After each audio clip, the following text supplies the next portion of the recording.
শোনো, একটা কথা বলি, সৎ থেকো সবসময় নিজের সঙ্গে। কারণ পৃথিবী যতই ভিন্ন পথে টানুক না কেন, শেষে কিন্তু মুখোমুখি হতে হবে নিজের প্রতিচ্ছবির।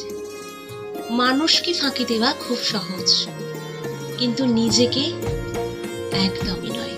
রাতের নীরবতায় বিবেকের প্রশ্ন সবচেয়ে তীক্ষ্ণ আঘাত দেয় অন্তরে।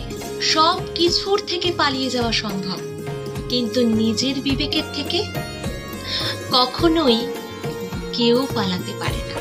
সব সময় ভালো কাজটাই করুন, কেউ দেখুক বা না দেখুক, তাতে কিছুই এসে যায় না। কারণ সততা পুরস্কার চায় না, শুধু শান্তি দেয় ভিতরে ভিতরে আমাদের নিজেদেরকে, এবং মানসিকভাবে স্যাটিসফাইও করে। পৃথিবী আজ মিথ্যের সাজে সুন্দর, তাই না?